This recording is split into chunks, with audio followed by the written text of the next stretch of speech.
Hello, everyone. Welcome back to Shred's Takes. I'm joined today by former Amherst basketball player and my teammate last year, Tommy Mobley. One of the smartest kids I've ever met at Amherst College, also one of the more hardworking kids. He was a member of the Zoom Buys and a couple other things as well. And he was big in just he wrote a huge thesis in psychology that he actually had the best thesis at Amherst College in terms of presentation. So Tommy, thank you so much for joining the show, man. I'm really glad to have you back on. Love what you're doing with this podcast. Yeah, absolutely. So just getting into some discussion. So there's a huge controversy with the draft this year. Everyone's kind of saying how the draft is not as good. Also, the fact that it's a COVID, there's a little bit of a problem with just the fact that we don't really know how good these players actually are. I'm under the impression that the Warriors should look to get a guy like James Wiseman because I think they lack a big that can rim protect. I don't know how you feel about who should go to the Warriors if you've looked extensively into that, just because they're a team that everyone's expecting to come back and be a contender. Question. And like you just said, I think they will be a contender next year, having Curry, Green, and Thompson. Wiggins is an interesting piece. I think he could fit in well with them. He's also a trade piece potentially. I think with this pick, they don't necessarily need to draft a great prospect because they have Curry, they have Thompson, they have Green, and those guys have the window is shrinking with those three in terms of how long they'll be really good.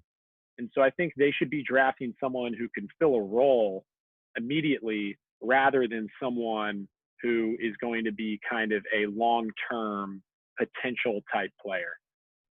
And I think Wiseman could definitely fill a role for them. They need a rim protector. I worry, physically he's not that strong yet. And we didn't really get to see him much in college. So they would be taking a little bit of a risk on him. He might be a guy that needs a few years to develop. They could also try to get, some of these foreign players in the draft, like the guy, Denny from Israel, or maybe the guy from France, Killian Hayes, guys who have already played professionally, show that they can compete physically. And then obviously they could also try to trade their pick, which I think could be an interesting move. Go later on in the draft or get another veteran role player. How do you feel about a player such as Lamelo Ball? I'm personally a little bit skeptical about him because I think his shot selection is very poor. He's not a really elite level three-point shooter at 26%. While he did have a good free throw shooting percentage for his career in high school, I just worry that I'm not sure that you can put him at the point guard position. I think he's more of a two compared to Lonzo, who's definitely a one. I don't know. I mean, I definitely think he'll go top three in the draft, but I think he's going to have a little bit of an adjustment period to try to figure out the dynamic between playing the one and the two. Let me know what you think about that. Yeah, that's interesting to think about. I think LaMelo is – are you asking in terms of him playing for the Warriors? I'm asking just in terms of just like maybe just him just playing in the NBA in general. Like it doesn't really matter what team he goes to and that kind of stuff. We can get more into like where you think he should go, but just you can even just touch about that, like where you think he should go and kind of where you see him fitting position-wise in the NBA. So I haven't seen a ton of him playing professionally in Australia, but I've seen the highlights. He seems very ball dominant. And in today's NBA, there are actually a lot of players that are very ball dominant. In the playoffs, we've been watching James Harden on the Rockets and even Luka Doncic to some extent on the Mavs. And there are players on teams that aren't around like Trae Young on the Atlanta Hawks, very ball dominant guards. I think LaMelo kind of fits that role. But one thing about the three players I just mentioned, Young, Doncic, and Harden, is that they're three of the most talented offensive players in the NBA. And I think LaMelo has a lot of potential to be a very talented offensive player, but he hasn't proved anything yet. And so I think for him to be able to play the way that I've seen him play in these highlights, he will actually need to live up to the hype. And if he doesn't, he'll need to learn how to play within a system. I think it'd be best for him to go to a team, in all honesty, that already has a system, has a coach that's going to force him to learn to play a new style, and he'll be able to gain a new skill set.